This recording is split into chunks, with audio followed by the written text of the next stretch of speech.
भी एक छोटा सा भजन है, उसके माध्यम से हम सत्संग की ओर चलेंगे। खान पान पर ही आज जोर दूंगा मैं, भैया जी और दूसरी तरफ चलेंगे, क्योंकि ये खान पान जब तक जीव का नहीं सुधरेगा। अब लोग ये कहते हैं, लिखा कि मैंने मानस जन्म तुझको हीरा दिया, तूने सोकर गमाया तो मैं क्या करूं। घी दूध इत्यादि खाने को सब कुछ दिया और मेवा मिष्ठान भी मैंने पैदा किया, और फिर भी निर्दयी हो जीव सताने लगा। अगर तू मांस खाए तो मैं। भगवान ने सब कुछ पैदा किया है, घी है, दूध है, मेवा है, मिष्ठान है, सब कुछ पैदा किया, लेकिन कह रहे कि तू अगर मांस खाए तो मैं क्या करूं। मैंने मानस जन्म तुझको हीरा दिया, तूने सोकर कमाया तो मैं क्या करूं। दीन दुखियों के दिल को सताने लगा, रात दिन पाप में मन लगाने लगा, तूने जैसा किया वैसा पाने लगा, और आज आंसू बहाए तो मैं क्या करूं। जब संसार के अंदर जीव होता है तो उसके पास पूर्ण शक्ति होती है, शरीर की भी, धन की भी, बल की भी, हर तरीके की। तो वो क्या करता है, किसी निर्धन या दीन दुखी या गरीब को साथ लेकर चलने का काम करता है? नहीं करता ना।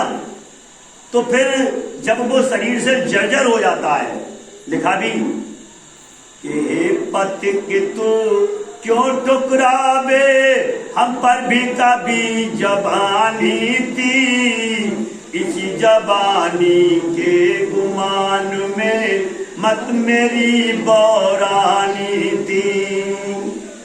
धन जो बन भरपूर माल था, घर में सुंदर नारी थी, पुत्र हुए बलवान जगत में जिनकी महिमा न्यारी थी। जब जीव के पास जब उसको खोपड़ी पैर में लग गई तो भैया जी सुनाते हैं, राजा जड़ की उसी की खोपड़ी थी और राजा भटली के पैर से लगी। तब उसने कहा कि अरे पथिक तू क्यों ठुकरावे, मुझ पर भी कभी जवानी थी, और इसी जवानी के गुमान में मत मेरी बौरानी थी। तो भैया ये बात सभी के ऊपर लागू होती है। उस समय हमने विचार नहीं किया था उस राजा ने कि मैं क्या हूं, क्या था, क्या मेरा कर्म था, क्या मेरा कर्तव्य है। जबकि रामायण में साफ लिखा कि जिसके राज में प्रजा दुखारी, चौपाई है ना, मुझे याद नहीं इस समय, कि जिस नृप में राज में, जिस राजा के राज में प्रजा दुखारी, वो निर्भीक घोर नरक अधिकारी। वो राजा जो है घोर नरक का अधिकारी होता है, जिसके प्रजा को दुख प्राप्त होता है। तो हम संसार के अंदर जब आए हैं तो हम कम से कम ज्यादा नहीं कर सकते, तो इतना करें कि हम संसार के अंदर जो रह रहे हैं तो हमारे कर्म और कांड से किसी सामने वाले को किसी प्रकार की पीड़ा नहीं पहुंचे, वरना उसी की तरह ठोकरों से हमें खाना पड़ेगा।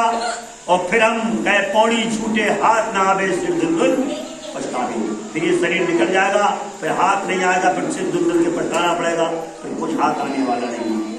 तो लिखा है कि तूने जैसा किया वैसा पाने लगा, और आज आंसू बहाए तो मैं क्या करूं। हर जीव का उसका अपना कर्म उसके ही साथ है।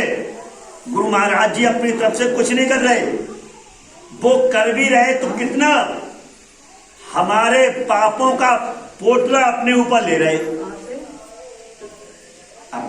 हमारे पापों का, अगर वो अपने ऊपर हमारे पापों का पोटला नहीं लेते तो लिखा कि कृपा की न होती जो आदत तुम्हारी, तो सुनी ही रहती अदालत तुम्हारी। न तुम होते हाकिम न हम होते मुलजिम, तो किस घर में होती इबादत तुम्हारी। अगर इनकी कृपा नहीं होगी तो कोई भी जीव सत्संग में आ सकता है? नहीं आ सकता ना। जब नहीं आ सकता तो ये पापों का ठीकरा जो हमारा है वो इन्हीं ने तो संभाल रखा है। अगर ये नहीं संभालते तो हर जीव के पास इतना पाप है कि वो पाप उसको उजागर नहीं होने देता। लेकिन बड़ी कृपा हुई इनकी, पता नहीं कौन सा पुण्य हो गया हमसे, जो उन्होंने अपने सानिध्य में हमें बैठा लिया, और अपने सानिध्य में अपने चरणों में बैठ करके भगवान राम जिस समय अयोध्या से वापस लौटे तो सबको उपहार दिया उन्होंने। नील को, नल को, जाम्बल को, अंगद को, सुग्रीव को और हनुमान को भी दिया। तो लिखा भी है कि हार हाथ में लेकर हनुमत घुमा फिरा कर देख रहे, नहीं समझ में जब आया तो तोड़ तोड़ कर फेंक रहे। जब हार लिया उसने, घुमाया हनुमान जी ने, उन्होंने, तो कुछ समझ में नहीं आ रहा उसमें। तो जब नहीं समझ में आया कि हार हाथ में लेकर हनुमत घुमा फिरा कर देख रहे, और नहीं समझ में जब आया तो तोड़ तोड़ कर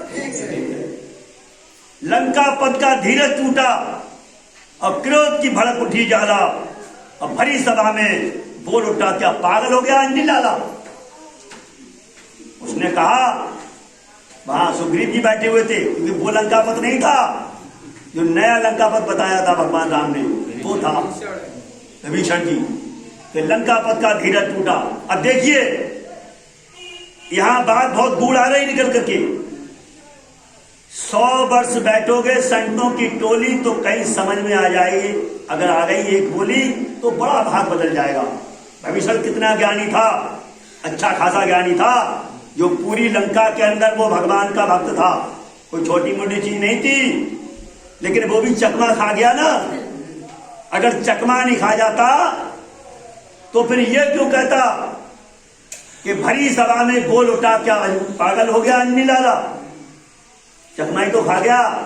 तो आज हम और जहां पे थोड़ा सत्संग कर लिया, अपने आप को भक्ता समझने लगे कि बातन भक्त न, भैया मानसी जी कहते हैं कि बातन भक्त न हो, ये छोड़ो चतुराई। अच्छा बोलने से कोई भक्त नहीं हो जाता।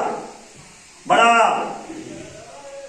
कठिन दरबार है, आना गुरु के पंथ में खाला का घर नहीं, और आते हैं सूर नर जिन्हें दुनिया का डर नहीं। भक्ति इतनी तेज है जो खाने की धार, और हाल है डोल है कट मरे तभी उतर सी पार। आसान काम नहीं है पार हो जाना।